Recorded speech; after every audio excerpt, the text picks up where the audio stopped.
All right. Well, we are in post-draft mode. Miles' team, the underrated Stars, has beat everybody else's team, shut everybody out. But no, we had a good time with that, and it's happy to join you guys on Sunday. We gotta shut everybody out. You might want to But no, pause that we there. There we go. But really excited to bring some cool news to you that we're going to brainstorm about. I think everybody growing up collecting in the 90s has a card from Fleer that they quite enjoy, if not multiple cards, whether it was hockey or anything else. I think Fleer, the brand, is something that sticks out to me as a baseball collector primarily, but now in hockey I've kind of rediscovered some of those cards. So I guess I'll ask you guys. I mean, when I say Flair, what comes to mind when it comes to collecting? 92, 93 Fleer Ultra, man. It's what launched everything. This is the card. Not in particularly this card, but this is the card that launched my card collecting career. There we go. I was gonna go with the Gretzky. Nice. That's great. Do you guys remember collecting that set at all? Growing up? Yeah, I remember buying a few packs here and there. I think I bought half a box of the or half the set of the 93, 94 Fleer a little later. And that design was also really nice, but there was just something about the 92, 93, that blue on the bottom, the way it Mm-hmm. popped. Right. Sure, Dave. And then yeah, and then the gold medallion cards for Yeah. sure. I mean, I think those are Hey, it's something. Jakob. Hockey Cards Stories. That's that guy. Is that who that is? Yeah, good to Hey, see you, buddy. oh, of course, yeah, the guy that motivated me to do Young Guns. That's I really appreciate that. There's the gold medallion he's talking about. Yeah, there you go. Yep. Who's that guy on there? Is that Jeff Yeah, Friesen? yeah, that's Jeff Friesen. That All was right. that just in wasn't that gold medallion? It was just in series one. It didn't go to series two, and series two is where Lemieux's at, so he doesn't have one, I don't think. Oh man, That's Yeah. betcha that Well, hurt, eh, Vinny? Yeah, yeah, that hurts. But I got plenty of other stuff in this Fleer box that makes up for it. I think of the 93 94 set with the rookie card logo coming down from where it said Flair Ultra. The Tebow rookie looks like that, and I remember that card specifically growing up. And so for me, Flair Ultra and all its inserts was where it started. There you go. Yep, nailed it. Yeah. And just like the fake marble and the gold foil. I mean, I think there's so many things to like about that base set. And Fleer was huge in doing the like one per pack insert. We hadn't really seen that up until they did that, and they did that in baseball and then football and then hockey and basketball. The gold medallion. I think every pack you opened, you knew you were going to get something that was unique or a little more unique than the base cards. And the photography was always really good. The backs of the cards were done very well. But what's the exciting news to share with everybody is when I was on Essential Credentials, I was able to interview Gina Arena, who is one half of the design team at Fleer throughout the 90s. So I think from 90 to 98, her and her husband. So I reached out to her a couple of weeks ago and I asked if she'd be interested to come on and talk about hockey in the future. And she was actually quite excited with the idea because she doesn't really spend much time talking about hockey. All the basketball collectors hit her up on Instagram. You can find her at arenadesign_com or arenadesign_com. But she said as soon as they're done with the project, she would be happy to come on here and we could all talk to her and ask her some questions. So what we're going to do today is we're going to kind of brainstorm, and the viewers, all of you that are here, are going to have the chance to put some questions in the chat. Yeah, I was thinking the same thing, Miles. I was like, Jakob, I hope that's it, because I want to Yeah. say Jacob, being an American, But anyway, so yeah, that's what we're gonna do today. You're gonna hear me typing away like the crazy cat gif that people send all the time, like typing like crazy. But I'm excited to hear what you guys come up with because hockey cards are so unique in that you've got so many more colors to play with, and the gear that the players is wearing is unique to every sport, to any other sport. So, I mean, where are your minds going with what some of the things you'd like to ask her about, Flair and their design philosophy? For me, I guess you know all the viewers here, where I found out just a few minutes ago, like everybody else, and I originally thought that Matt had her on today, so I was typing questions up like mad. But I don't know. The biggest thing for me is like when did Fleer make that decision to jump to hockey, and how did those initial days look?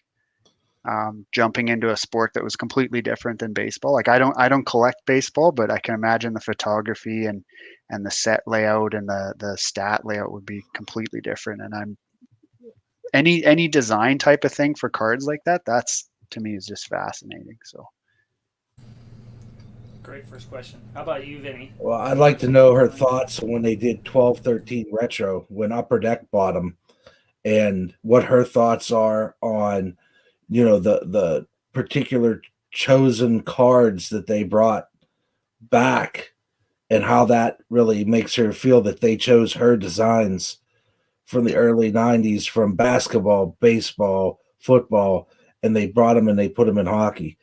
What's her thoughts about, her designs being used by another company, and how does it feel, that 12-13 sets just for hockey, it's just crazy. That thing is, I mean, I could go in here right now and just start picking out stuff that I have from that set, and it's just, there's just like the Diamond Tribute. wow. It's kind of interesting how different and similar it is at the same time. Electrifying. I've got one of those yet. I've got the Nugent Hopkins of that one. Yeah. Let's see the Nugent. I just seeing Oh, there's. good. Sorry, Vinny. That's all right. Yeah. Yeah, I wish I there had we my go. Burrows out because they did the Intimidation Nation, and they redid that as well in that set. And Alex Burrows is in there, and it's so cool to see, coming from the baseball side of things, where those 90s inserts are like the thing to have, and seeing them done in hockey, I was so excited. Those are some of the first cards I went for. That's just a base card for that. Do you have one of the Fleer Ultra Retro ones? Because I was looking through flurries that I need to pick up, and that was one of them. I'm like, oh, Marc-Andre Fleury on the original 92-93 Ultra design? Come on, man. That I do not have, I don't think.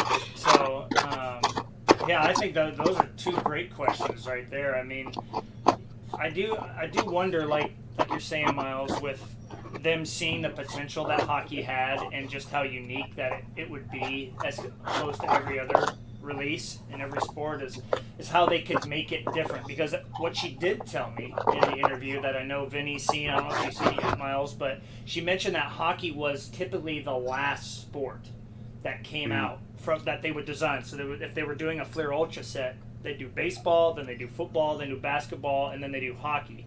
And part of the reason basketball had so many interesting inserts is they would kind of play around with the same insert but find a way to make it better. But then hockey came along, and I feel like for anybody that's watching, and you guys too, I feel like they always went further outside of the box with hockey. Like, you don't see anything in any other sport resembling what hockey did with inserts.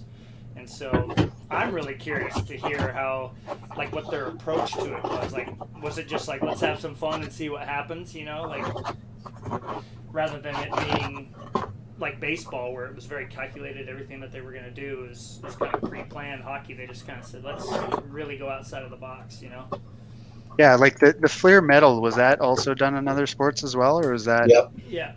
And they only did it 2 years for hockey or 1 year for hockey? 95, 96, 96, 97. Right, and Tebow's only in one of them, so that's why I only know the one for now. But they had the same like kind of design on the first set. They had Marvel. Yeah, there it is, right there. Yep. I'll hold that one up, Vinny, so we can see the difference. So that year, in my opinion, is the best year for me collecting hockey cards. I mean, look how much better the one on Vinny's, our left looks.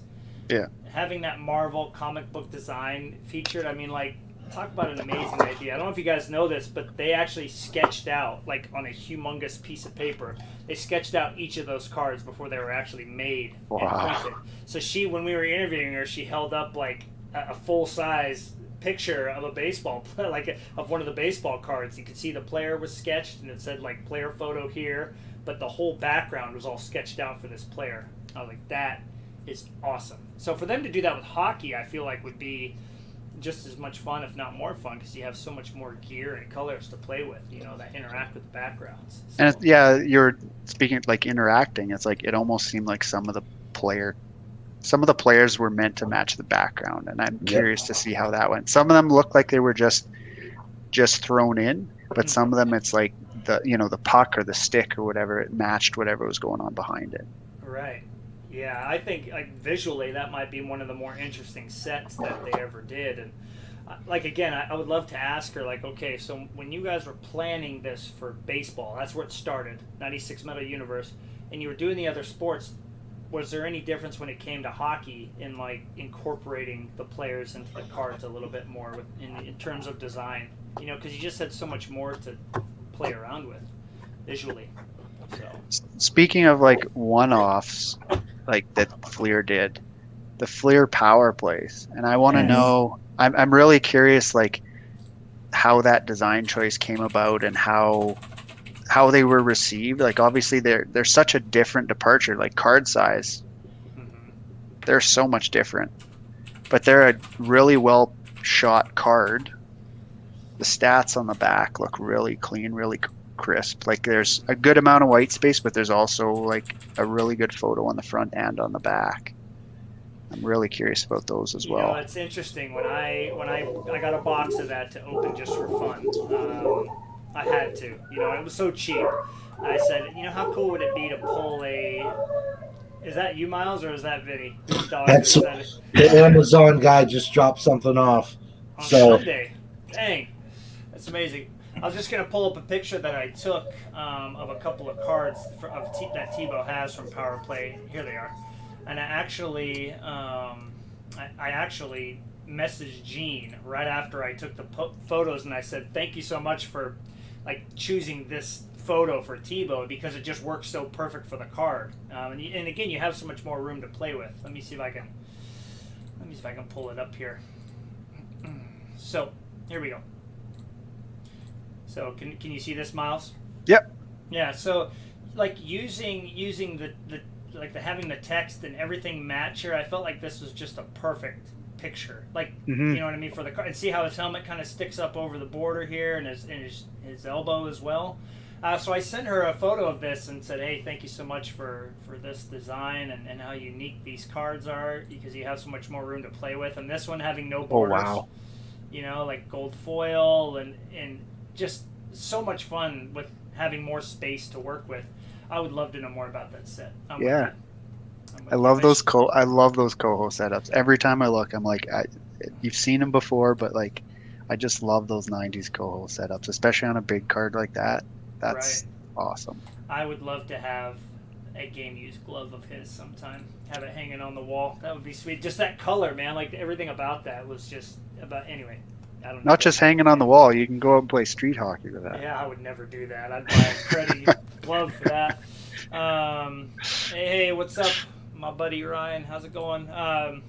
Ryan, if you just got here, we're going to have the chance to interview Gina Arena and hopefully her husband too in the future. So we're kind of brainstorming some questions that we would have for her. So Miles was talking about Fleer Power Play, which if anybody doesn't have a Fleer Power Play card, you got to go find one of your favorite players. I've got a stack for Nick, a bunch of Red Wings that he doesn't know about. Which I'm sure he's not going to watch this, so no worries. But yeah.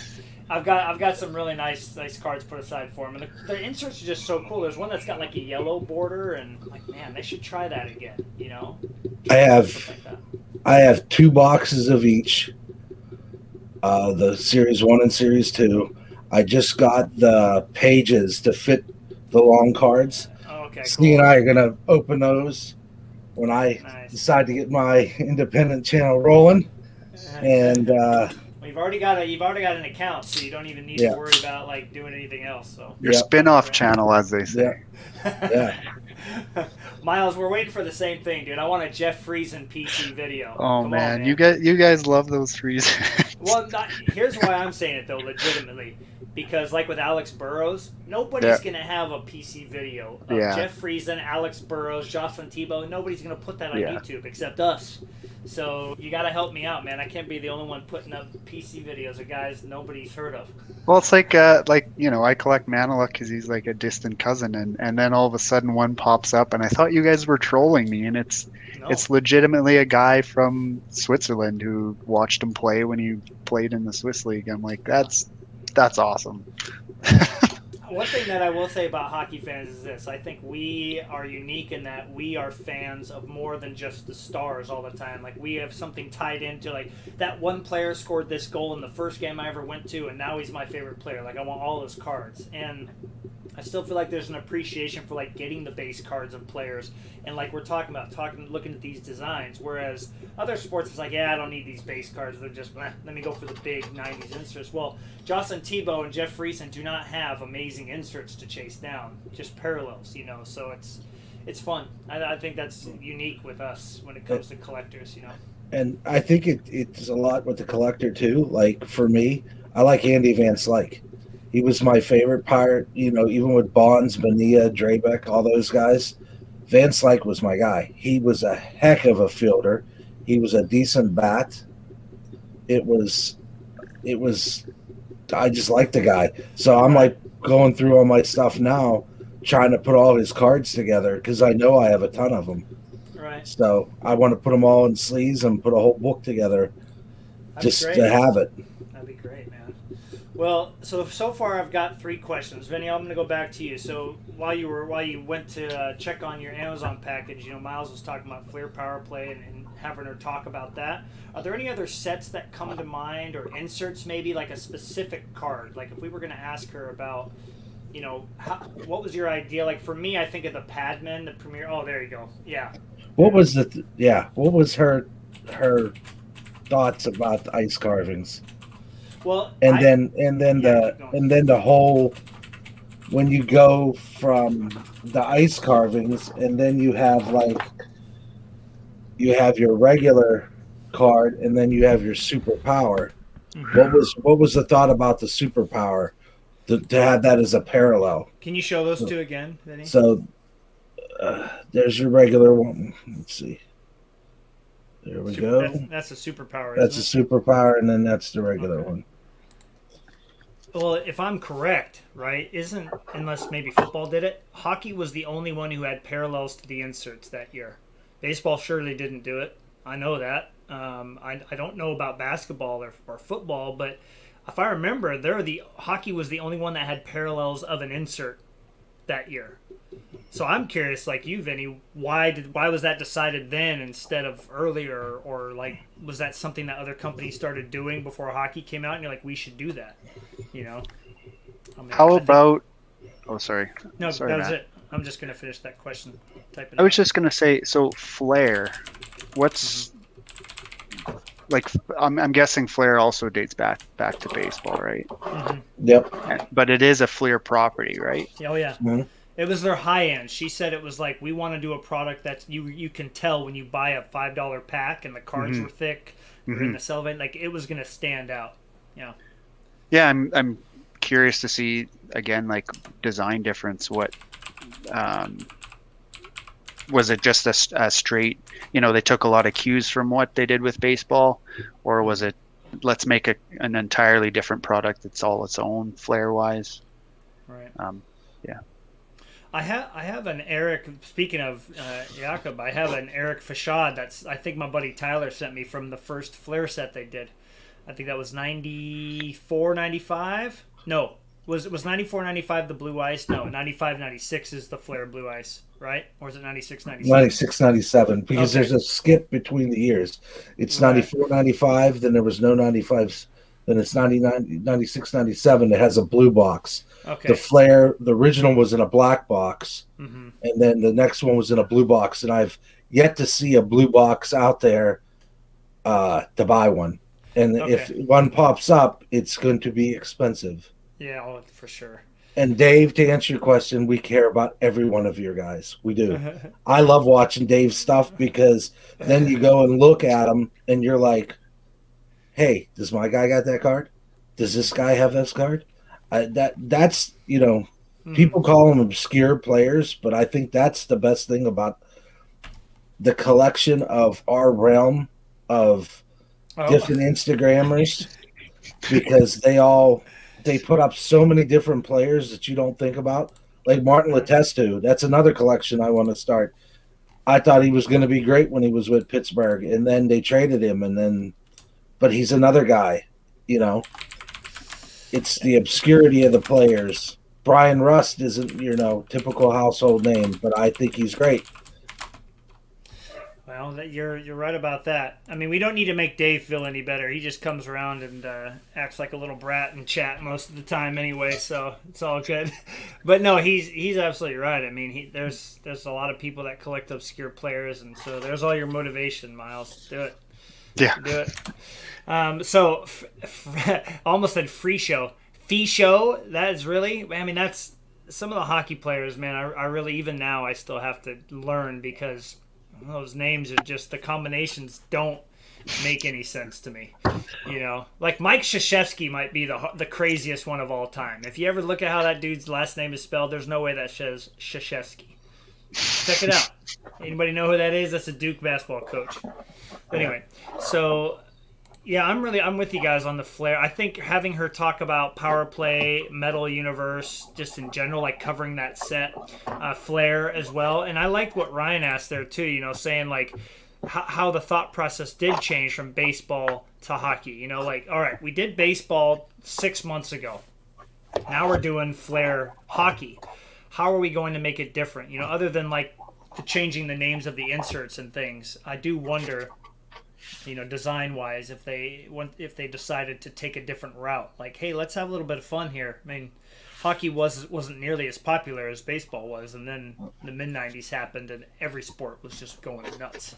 So you said she was involved from the early '90s through the late '90s. 98, yeah.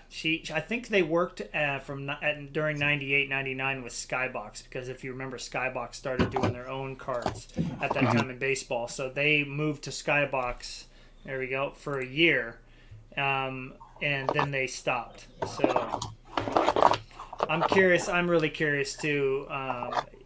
You talked about Flair, Vinny was skipped, right? And the reason that it was skipped, she mentioned, is there was a license issue going on with hockey and Flair for a year. If I'm correct, they didn't do cards for a year, right? Or is it 2 years? In hockey? 1 year. I can't remember. 1 year. It was 1 year skip. Yeah, so we should have her talk a little bit about that and what happened exactly. Did they think hockey's not going to be a big deal, and then they were like, "Whoops, we made a mistake. Let's get that thing figured out." Yeah.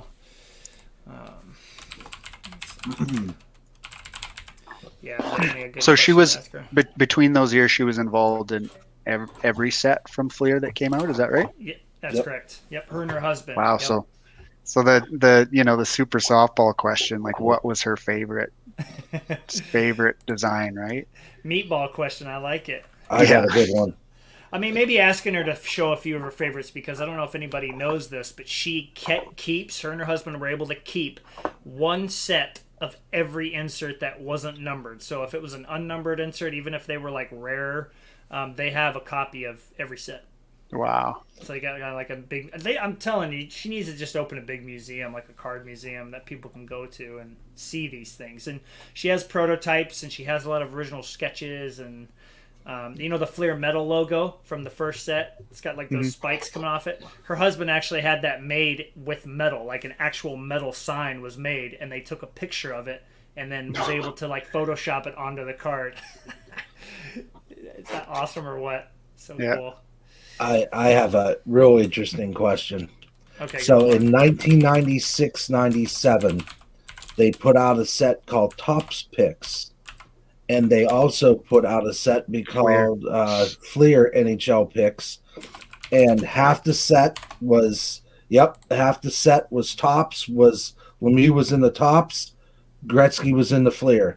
So half the set you had to put together with Topps, and the other half was Flair. Mm-hmm. So what was the story about, how we got, you look at the Flair inserts. So there's the Dreamlines with Gretzky, Lemieux, and Lindros. You got I think this is Fabulous 50.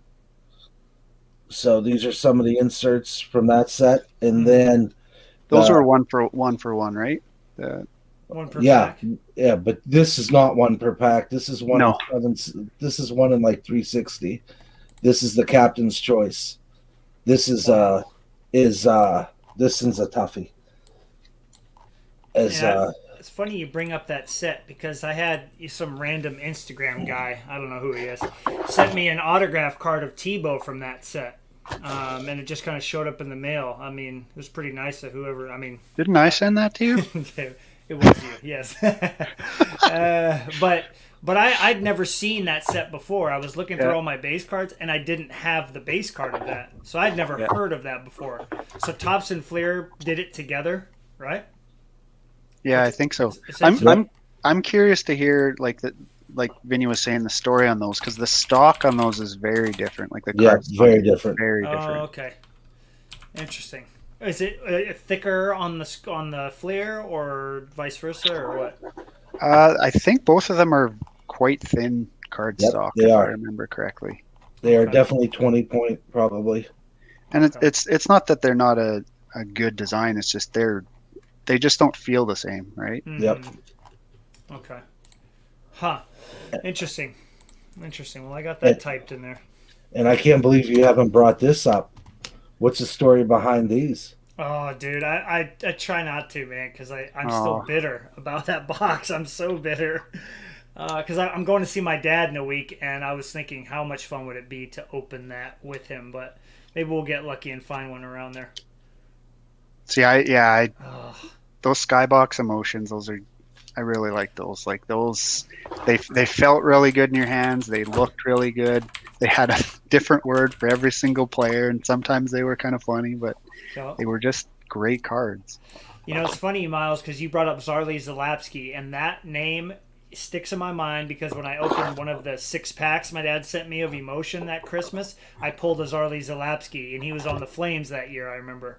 And I remember that was like, A, it was an awesome name, and B, the card design was incredible because the picture was so good. And yeah, so we're definitely going to have to talk about that set because that set and the baseball set, the base cards look exactly the same.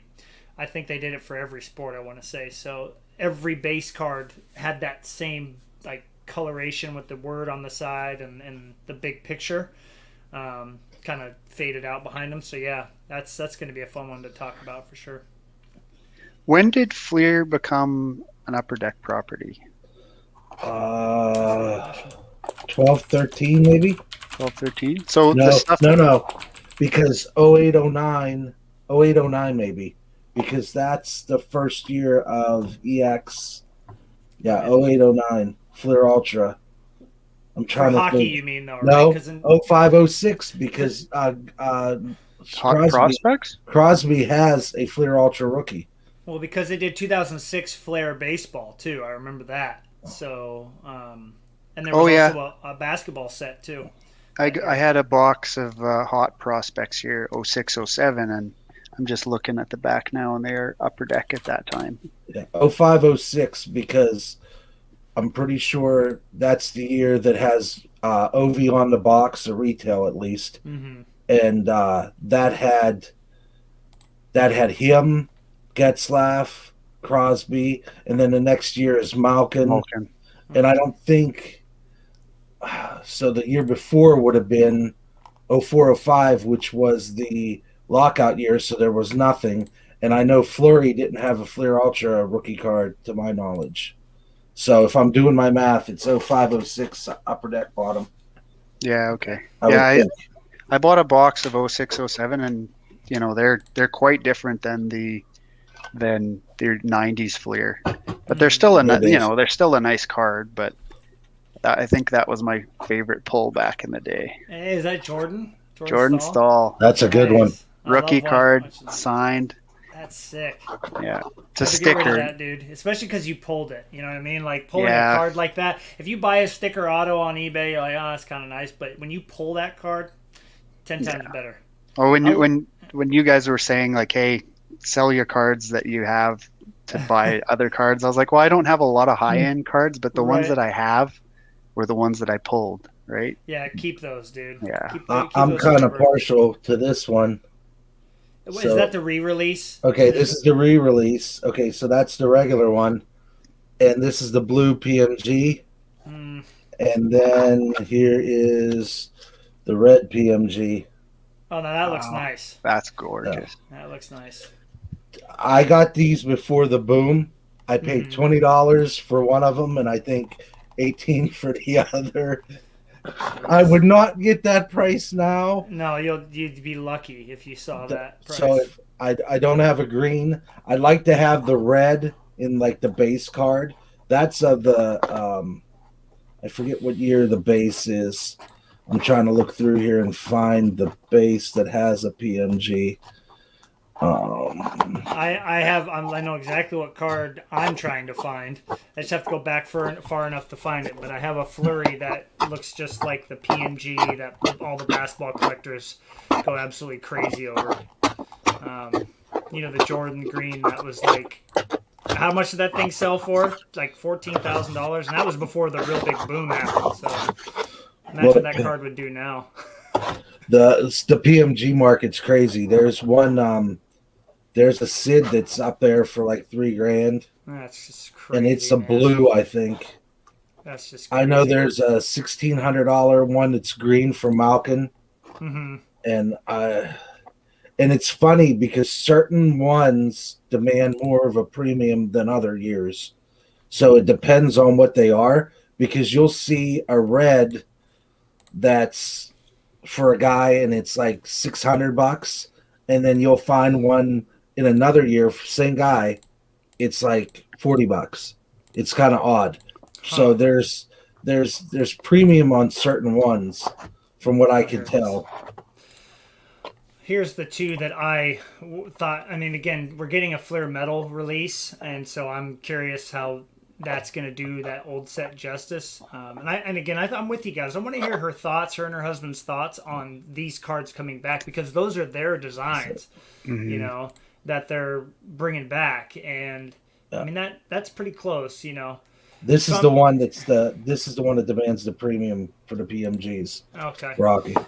It's got to feel like a bit of an homage, but at the same time, it's probably stings a little bit that it's not your company doing them anymore. Right. Yep. Right. This was the one you're talking about. Yeah, the PMG. This is the one out of 100.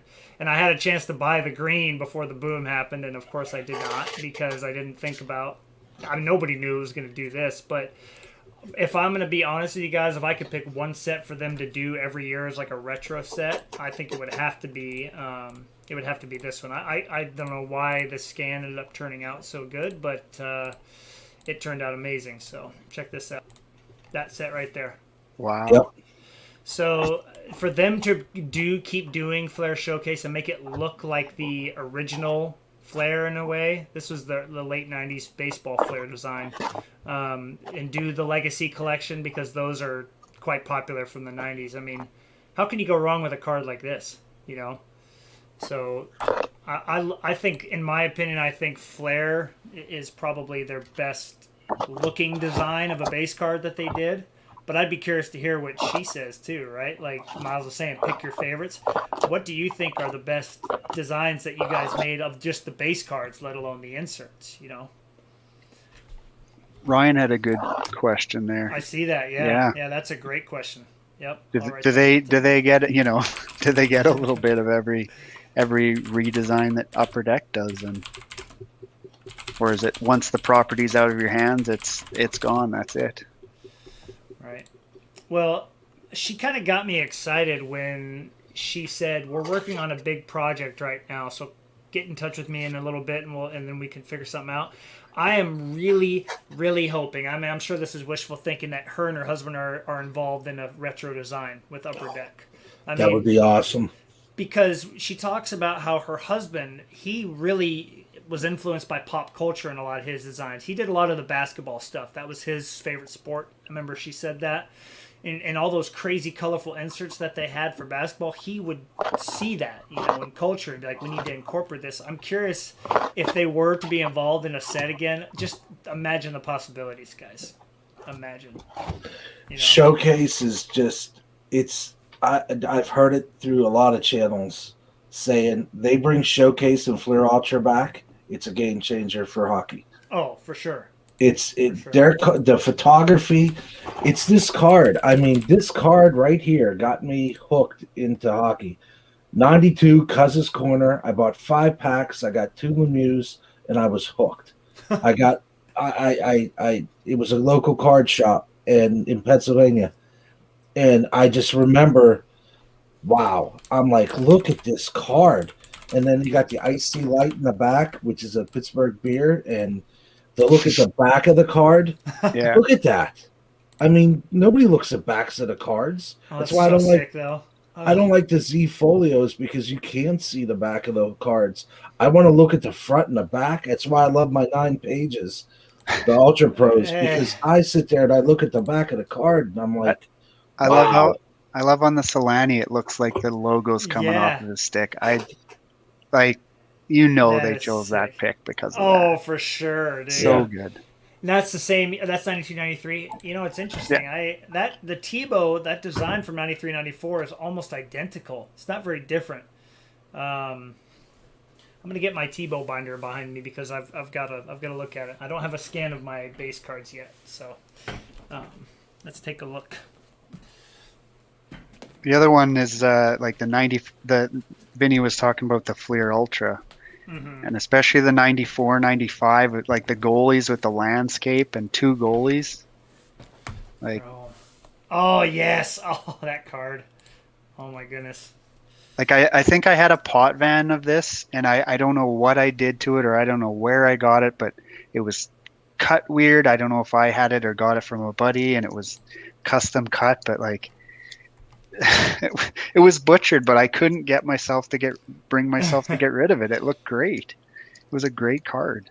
Can you, Vinny? Can you hold up the Lemieux? You're that Lemieux from 92-93. I have the Tebow here, and I'm really curious how different they are because this looks like exactly the same card. Okay, so there's that. I'm looking right now. Oh, I see a little bit of a difference. Okay, so it's the blue bottom here. This is the 93-94 Fleer Ultra design. So, it's got the kind of marble on the bottom. Yeah, let's see if it'll focus. And there we go. Yeah, so they're right, the marble. I mean, they're very similar too, but I just love the borderless design. Like I feel like in the gold rookie card as well. Like this card always stood out to me for sure.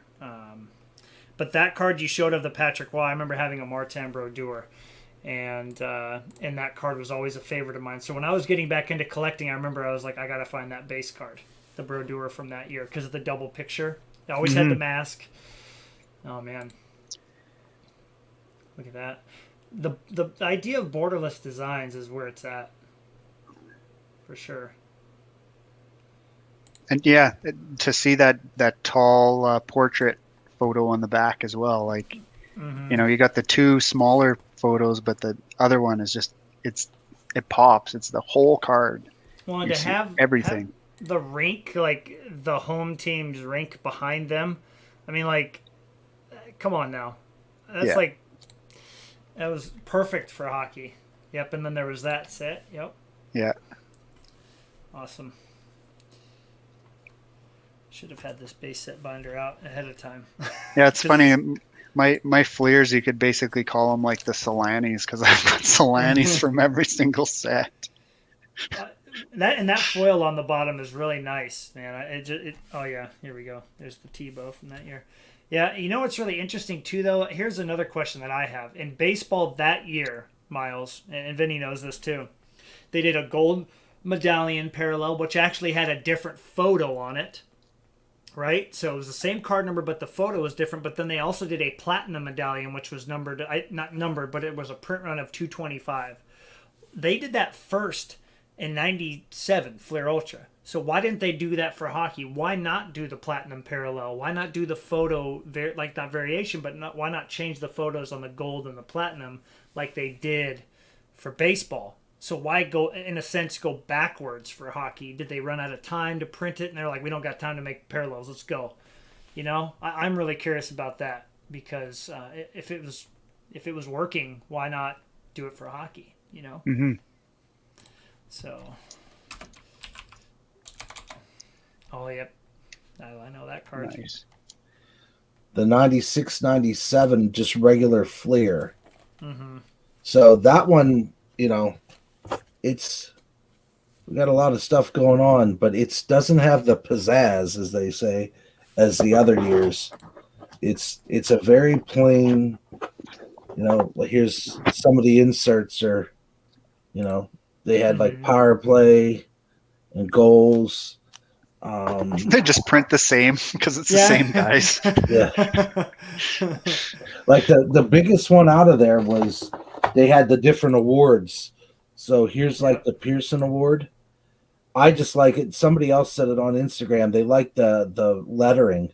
Yeah, the text. Yeah, the text is really nice. And then the back of it, I really like these inserts.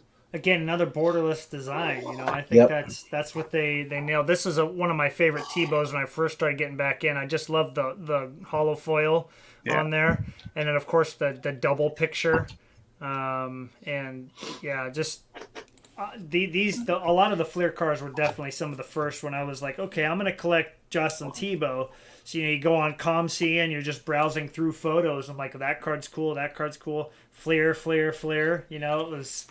It was. I could tell the baseball side of me was also like, speaking in that sense. So, cool. Yeah. There's a lot. And I mean, how could we forget? That's not Flair. Sorry. For a second I was thinking the Premiere for some reason was Flair. It looks like something Flair would do, but that's Tops, so we won't even go there. Yeah. Wow. There's a lot. Yeah. A lot of cool. Nice cool one, Vinny. This is holy moly. This is Skybox Premium that they did inside. That's a base card, man. Wow. Look at that. That's just the Ruby sick. Parallel from that year is incredible. I have a Carey Price I've been watching forever, and I don't think it's ever going to go down in price, but no pun intended. It's a beautiful card, and so yeah. And there's the platinum medallion and the red medallion. Right. Same looking card, but just one's in red. Mm-hmm. The red's numbered to 99, and then the platinum's 25. They did some really, Flair Retro did some really, really, really nice things. And I was looking at a box that showed up on eBay, $2,700. Yep. Because it's got the jambalayas in it, it's got the PMGs in it. Technically, it's very, very popular. So, long story short, they have continued to be popular among collectors, the Flair brand, and I think hearing from Jean, she's talked about already like how awesome it is that all the basketball collectors are paying so much for PMGs and for legacies but with baseball I focus more on the design side of things. So I think hockey, I think for her is going to be something she's never really talked about before, her and her husband, and so I really want to make sure that we are able to get some questions out there that people are also curious about besides us. But how I kind of saw it is, if all of us are here, that's 8 of us, right? If Ryan's able to make it for that, which I would really like him to be. Yeah, that'd be awesome. Is having one question per person, or maybe have 2 questions that we decide who's going to ask what, so there's no overlap. Mm-hmm. And then, whoever asked that question, if they have a follow-up within the question they asked, they should just go for it and give us a little bit more.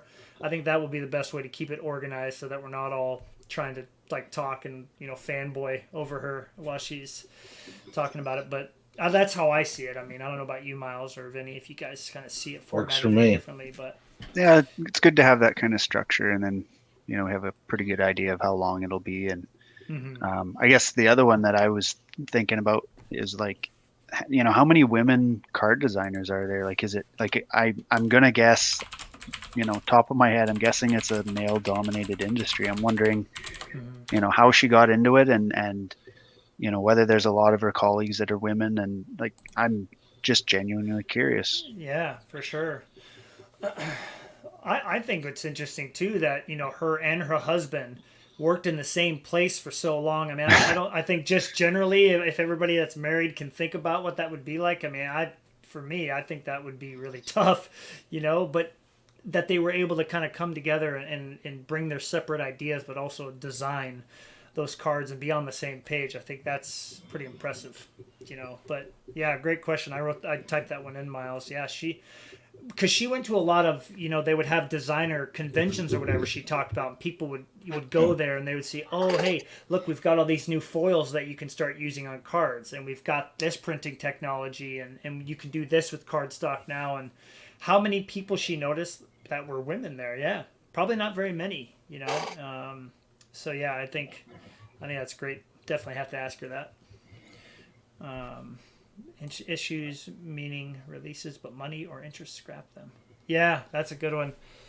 How many ideas were scrapped because of time or money or lack of interest? That's a good question. And it'd be nice if those ideas that got scrapped, and in your theory that she's back with Upper Deck, Yeah, and she now brings back those ideas and puts them on dude. cards. Yep. It would be awesome. Like I said, the Fleer. Oh, I love Fleer. I'm just sitting here, and then Panini. Not to get off the subject, but man, the Panini makes some nice hockey cards. They made a few nice ones. Oh, National Treasures and Dominion, they did a really good job with those releases. I'll give you that. We'll just leave it there. Yeah, I mean, how about asking her, like, how many of those unplanned releases, were you like, oh, we really got to, like, how many ideas that she came up with never made it to a card? Because this is going to blow some people's minds if they haven't watched the interview. She had an idea with her husband back in 91 to do an entire set of 101s. Now, I want you to think about how significant that is in the early 90s, because that was not something that was thought of at all by anybody. The first 101 we saw was the Ultra Masterpiece and the Flair Masterpieces in 98, correct? For baseball? I don't know about hockey when the first 101, printing plates maybe, for Pinnacle. But just think about that. Think about how many crazy ideas she could share. Like, yeah, we wanted to do this with hockey, and we would all have been like, no, that would have been awesome.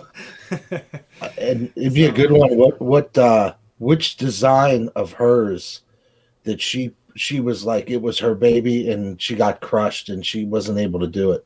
Oh, yeah. I hate to ask that question, but it'd be so interesting to know what could have been.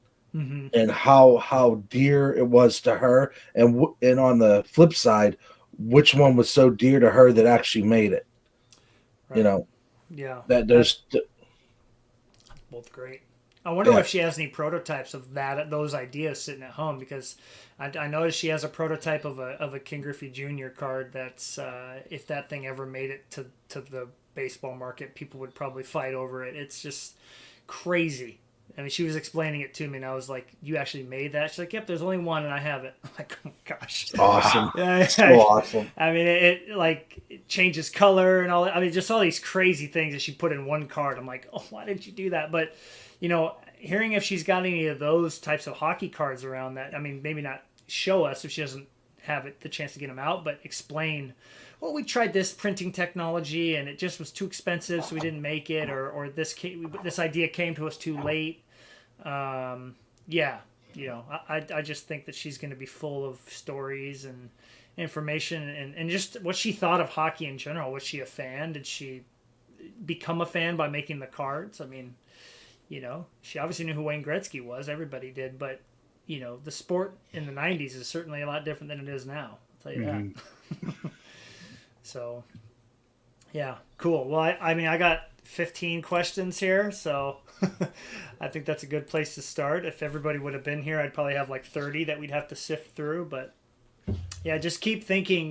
Next couple weeks, I'm gonna reach out to her after this episode and just say, hey, hope everything's going well. And we got excited about the chance to talk to you. And I'll probably do like a pre-interview with her once I get that set up, and I can have her, give her a list of the questions we're going to ask ahead of time once we've decided what those are going to be, and she can get all that kind of stuff out for us.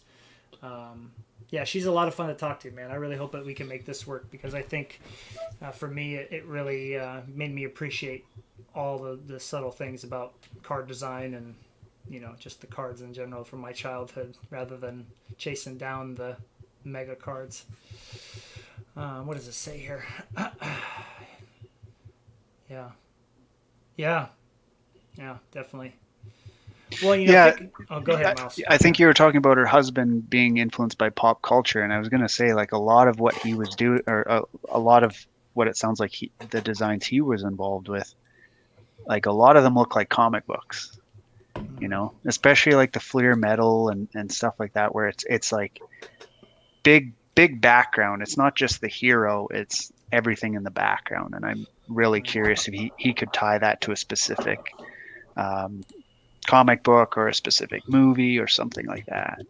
Right, where those references came from. Yeah. Or did they differ per sport too? Like when he was thinking hockey, did he think, okay, brighter colors, maybe nothing too dark because the rink is so light or so lit up? That's a good question. Yeah, for sure, Miles. What year was the first PMGs for the other sports? And why didn't they put it in 96, 97 Fleer Metal?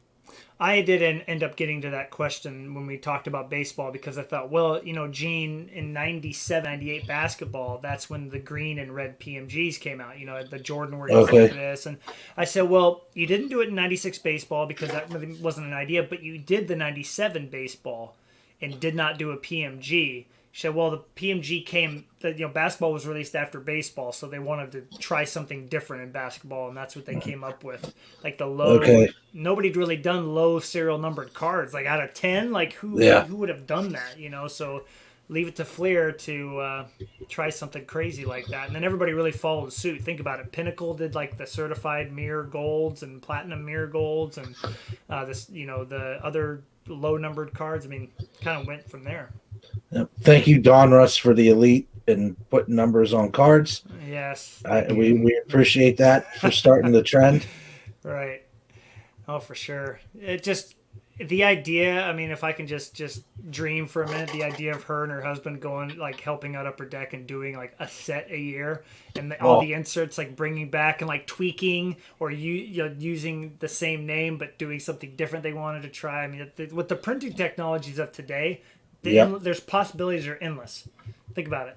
Like, I mean, I'm just thinking, I don't know if you guys watch any breaks of current stuff, but they did Clear Cut this year, and one of the inserts is the basketball design. It's called Palladium, I believe, right? The Palladium with the blue ink, and they did that insert in the 90s for basketball. I'm like, ooh, okay. Keep doing that. So Fleer Metal, that thing is going to, that set is going to be really, really cool if it resembles the 90s designs. I mean, I won't be buying a box, I'll tell you that right now. I don't have that kind of money. I lucked out. My wife looked at her credit card statement the other day. She's like, what did I buy on this card? And she's like, oh, those were those boxes for you for Christmas. Yeah. And it's 2 boxes of the metal. She can't wait to watch you open those, man. That's I'm like, I got to put those, when I open those, it's got to be on camera because I think that's going to be, my wife's like, well, how much are they going for? Sell them. I'm like, no, I cannot sell them. They will be opened. Well, you could always sell that box of emotion to your buddy Matt so he and his dad could open it. We'll pay you like $500 for it. No, don't do that. I've been looking for that. That's the day. Remember, the day I saw that second box, I should have just bought it for you and been done. Good, man. And then that guy raised the price. Oh, I have it saved as a search, Matt. I tell you. Me too. It's funny. It happens. I'm just going to pull the trigger and send it to Sitka.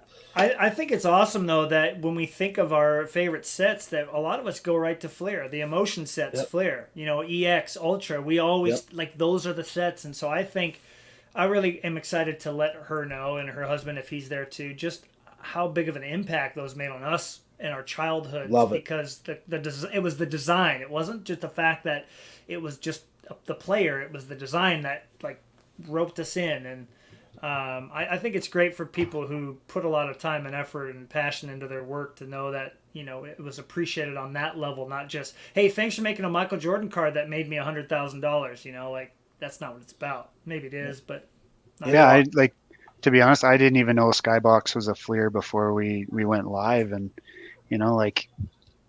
I remember buying so many packs of those. We used to drive a couple hours, and it was like a little convenience store that had a glass display of cards. And you would just be like, I want a pack of that. I want a pack of that. And I just remember busting those. I remember having a Tebow 95, 96 Skybox Impact insert. I think it was the mask. What was it called? It was when he was with Colorado. Right. That's one of his few Avalanche pictures. Yeah. I remember busting it in like a hotel room, and I was like, I don't know, maybe 10, maybe 12. This card? That's the one. Yeah. Yeah. And I opened that one, and I was like, this is so cool. This is so great. And I got home and I couldn't find the bloody thing. No. And I was so busted. The rest, No. I was like, every couple of years I would go through my cards. I was like, I bet you I have this Tebow somewhere. Never could find it. You still don't have one? Oh my gosh. I've got a couple from. I think I have the Blaine locker from that one, but I don't have. All right. Well, you will not have to worry about a Tebow, my friend. I got you covered on that. That would make me so happy. That's like my fire on ice. Yeah. When I moved and I lost that fire on ice, I have no idea where it is. It drives me insane every day of my life. Yeah. Because now it's $100 card.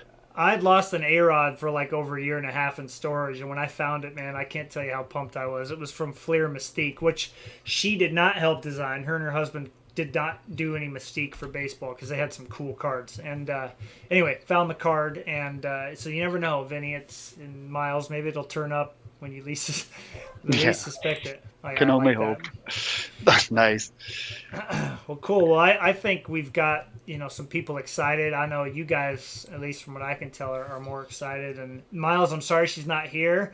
I could have put on a wig for you and pretend, but yeah, it's really exciting to have the opportunity to talk to somebody who is so directly responsible for all these cards that we love. And I really hope that we're able to have a nice sit down with her for about an hour and a half or so and just get all that kind of information out to people, and hopefully we'll be able to motivate Ryan to come back at least for that. That would be nice. And to answer you, Dave, I do. I know two people. Probably Dave, because what does he not have? Yeah. It's a video. I watched the video when Dave got it through the mail, and I'm like, my eyes got really bright, and so. But well, cool. Well, I don't know if you guys have any last minute thoughts or questions. If you do, obviously we have a group chat going, so throw that in there. We should probably mess with the guys and tell them we just got done talking to Gene. Y'all missed out. Nice job.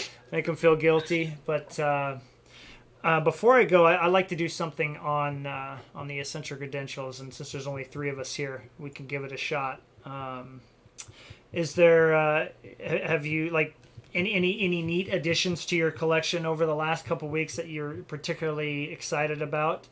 I know the market's been a little bit crazier for everybody, but have you been able to grab something that gets you excited every time you look at it? I guess for me, I was talking a few weeks ago about starting a new goalie PC. Ah, yes, and you decided who, didn't you? No, well, I think I did, but I realized I was like, I better finish off get closer to being done my current one. Okay. So the goalie PC that I am working on right now is Chris Westblom, and he went 60th overall to Minnesota in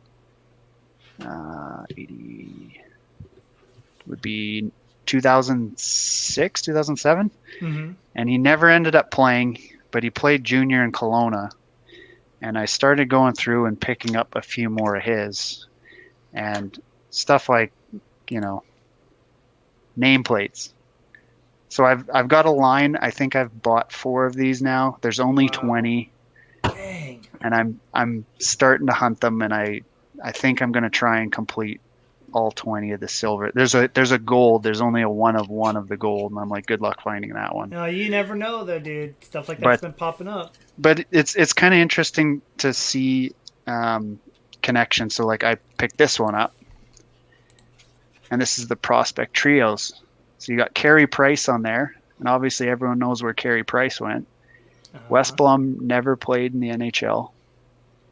Probably because I scored on him in Pee Wee a couple times. Did you really? Yeah, I did. And then Irving, he played, I think, 9 or 10 games for Calgary. Yep. He's got a really cool story. Like so, just to see that kind of, just going through just his PC, and again, it's all junior stuff. He never made the NHL, so there's no NHL rookie cards or anything. But that's too bad. Finding what I can of his, keeping an eye out. There's a card shop just down the road in Kelowna. They tried to sell me one of his game used jerseys for a bit more than I was willing to pay, but it was just kind of cool to see it anyway. But we need to hang that behind you, like Vinny has this jersey frame. You got to get his jersey put in the frame, dude. Yeah, awesome. I thought about it, but it was like $300 or $400, and I was like, do A new it. couch or a jersey. Yeah, basically. So that's kind of what I've been working on. I was like, I like everybody else having goalie PCs. Thanks, Jakob. Yeah, I definitely want to get on one of those early '90s guys. I think I probably narrowed it down to 3. Chris Terreri has like under 300 cards.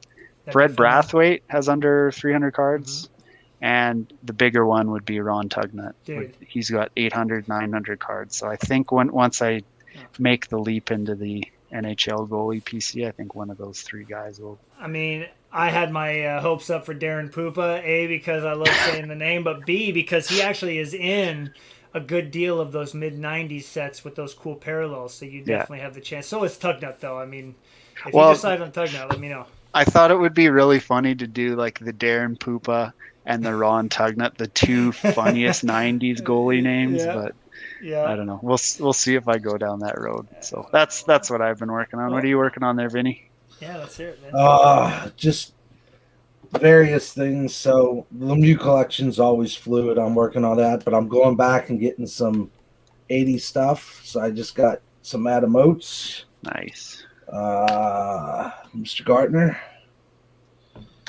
Got a Pat Verbeek.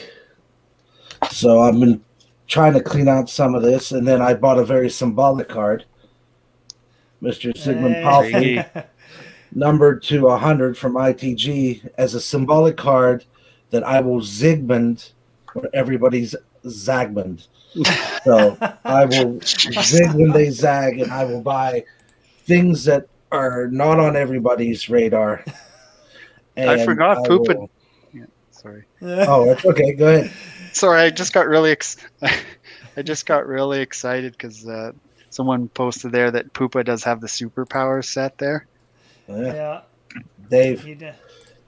I think was he meaning like literally, or I mean, no, it's the armor plate. Yeah. Yeah, I know. I mean, with a name like Darren Pupa, how could you not have superpowers? Let's be honest, man. The dude is awesome. But that's cool, Vinny. You've been posting a lot of those 80s cards on your Instagram channel too lately, which is just cool to see because I know you went to a card show and you kind of scooped a lot of those up. And bargain bin, baby. Bargain bin. Gosh, that would have been so much fun. I think for me too, with hockey, because it's so deep rooted into my love of sport, where it all started. I mean, I started out as a 5-year-old learning how to skate.